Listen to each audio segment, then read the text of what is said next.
હોય છે।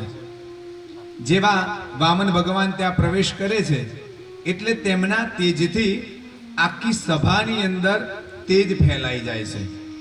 બ્રાહ્મણો અને ઋષિમુનિઓ તેમના તેજથી સ્તબ્ધ બની જાય છે કે આટલા આ તેજસ્વી બ્રાહ્મણ મહારાજ, આ બટુક મહારાજ અને રાજા બલિ ઊભા થઈને આવે છે, તેમની પૂજા કરે છે, તેમને નમસ્કાર કરે છે અને કહે છે, બોલો મહારાજ શું જોઈએ? એટલે કહે, હું ભિક્ષા માંગવા માટે આવે છું। બલિ રાજા પહેલા તો તેમની પૂજા કરે અને જેવું ભગવાન એટલે કે એ વામન ભગવાન બટુક સ્વરૂપે હતા, પહેલા તો તેમને ખબર નથી, પણ જેવી પૂજા કરવા જાય અને અંગૂઠાની અંદર તેમનો ચહેરો દેખાય છે। તેમની પૂજા કરે અને આ બાજુ શુક્રાચાર્ય મહારાજ તેમના ગુરુ, આ આખી જે સ્તુતિ કરી આપણે એની અંદર આ બધું જ વર્ણન આવી ગયું। તેમને કહ્યું કે હે બલિરાજા, આ કોઈ સામાન્ય બાળક નથી, તમે કઈ વિચારીને આપજો। રાજા કહે, બોલો શું જોઈએ તમારે? બલિરાજાએ કહ્યું, શું આપું? ત્યારે વામન સ્વરૂપે ભગવાને કહ્યું કે મારે ખાલી 3 ડગલા પૃથ્વી જોઈએ છે।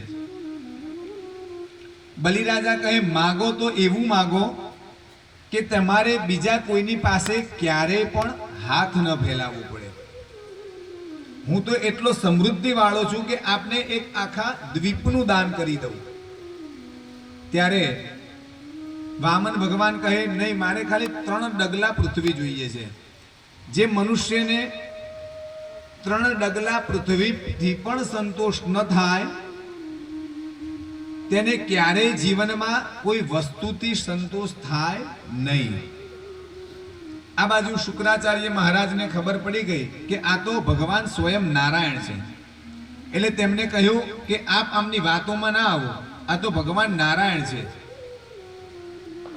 ત્યારે બલિરાજા કહે કે હવે નારાયણ ભલે રહ્યા, પણ આજે મારા દ્વારે તે માગવા આવ્યા છે અને તેમાં પણ બ્રાહ્મણના સ્વરૂપે આવ્યા છે, તો એ ભલે ભગવાન રહ્યા પણ આજે તે મારી પાસે માગે છે, તો આજે તે માગતા થાકી જાય એવું હું આપવા માટે તૈયાર છું। અને વામન ભગવાને કહ્યું કે એમને એમ ના લેવાય, સંકલ્પ કરો અને આપો તો લઉં। એટલે કે સારું। કમંડળની અંદર પાણી ભરેલું હતું અને સંકલ્પ લેવા માટે જેવું પાણી લીધું, આ બાજુ શુક્રાચાર્ય પણ તેમનેથી રિસાઈ અને ચાલ્યા ગયા। પણ શુક્રાચાર્યને જીવ બળ્યા કરતો હતો, એટલે શુક્રાચાર્ય કમંડળની અંદર સૂક્ષ્મ રૂપે આવી ગયા। એટલે પાણી જેવું લેવા જાય એટલે પાણી આવે નહીં, પણ આ બધી ખબર ભગવાનને તો પડી જાય।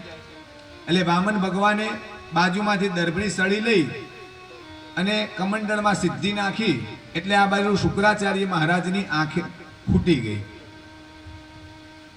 પછી તે ત્યાંથી ક્રોધિત થઈ અને જતા રહ્યા। અને આ બાજુ જેવો સંકલ્પ કર્યો બલિરાજાએ અને ભગવાને પોતાનું વિરાટ સ્વરૂપ ધારણ કર્યું છે। ત્યાં વિરાટ સ્વરૂપની અંદર પરમાત્મા ત્યાં ધીરે ધીરે ધીરે ધીરે ધીરે ધીરે ધીરે પોતાના કદને વધારવા લાગ્યા અને 1 ડગલાની અંદર સ્વર્ગને માપ્યું અને 1 ડગલાની અંદર પાતાળ લોક સુધી માપ્યું।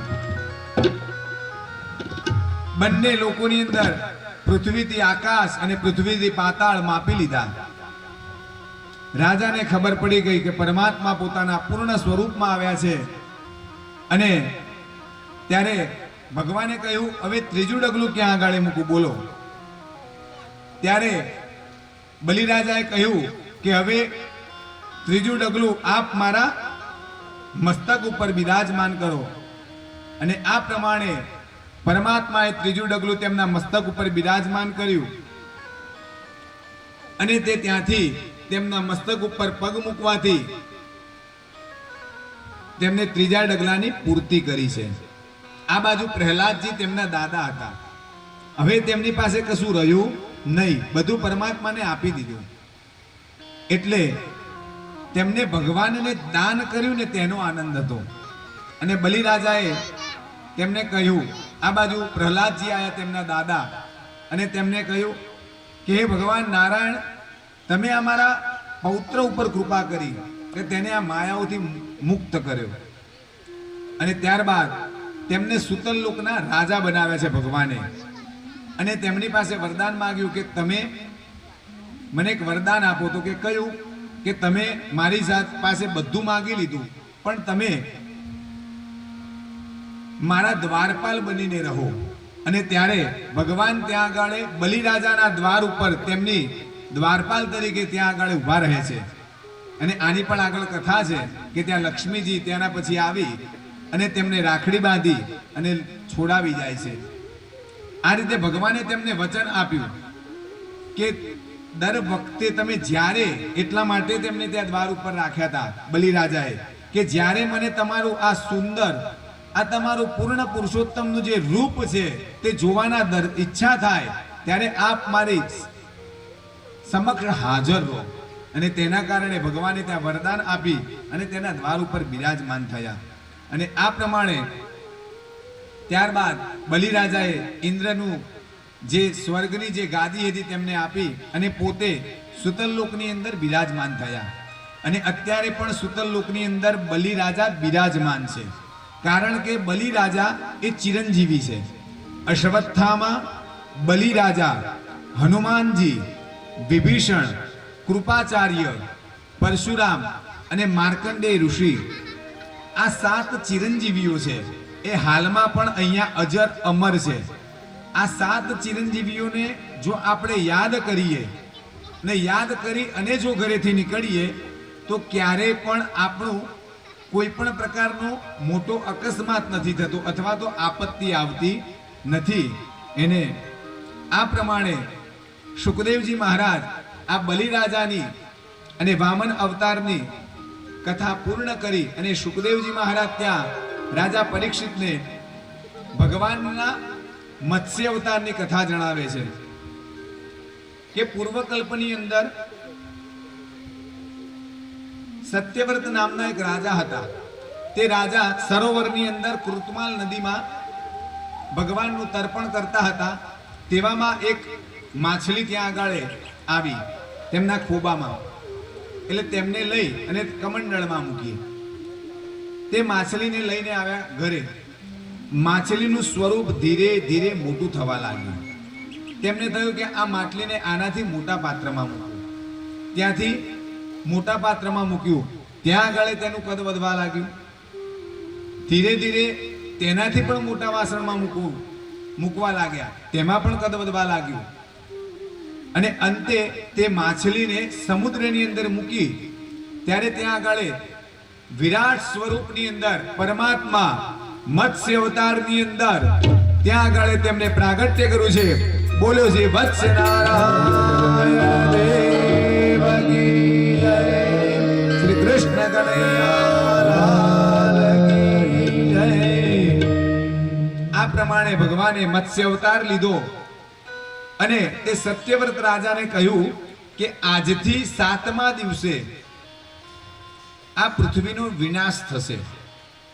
અને ત્યારે આપના આ કિનારા ઉપર એક નાવડી આવે, તેની અંદર તમારે ઋષિ મુનિઓ, ઔષધિઓ, દેવો, બ્રાહ્મણો આ બધાની સાથે તમારે સૂક્ષ્મ સ્વરૂપે એ નાવની અંદર બિરાજમાન થવાનું.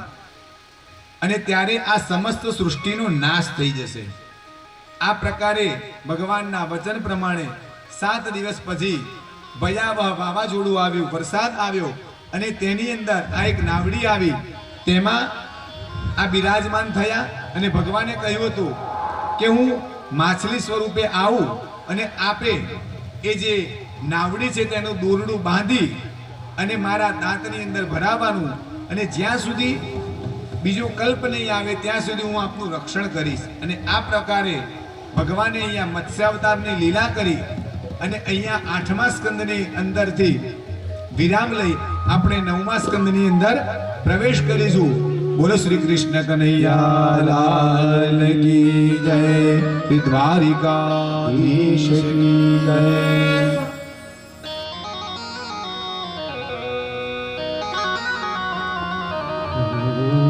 जय जय नारायण नारायण जय जय गोविंद हरे, नारायण नारायण जय जय गोपाल हरे, नारायण नारायण जय जय गोविंद हरे, जय जय नारायण नारायण जय जय गोपाल हरे। ओ नारायण नारायण जय जय गोविंद हरे, नारायण नारायण जय जय गोपाल हरे, नारायण नारायण जय जय गोविंद हरे, नारायण नारायण जय गोपाल हरे, जय जय गोविंद हरे, जय जय गोपाल हरे, जय जय गोविंद हरे, जय जय गोपाल हरे। कृष्ण कन्हैया लाल की जय। અહીંયા નવમા સ્કંદની અંદર પ્રવેશ કરીશું. મન્વંતરાણિ સર્વાણિ ત્વયોગતાનિ શ્રુતાનિ મે વીર્યાન્યંદન્ત વીર્યસ્ય હરેસ્તત્ર કૃતાનિ ચ.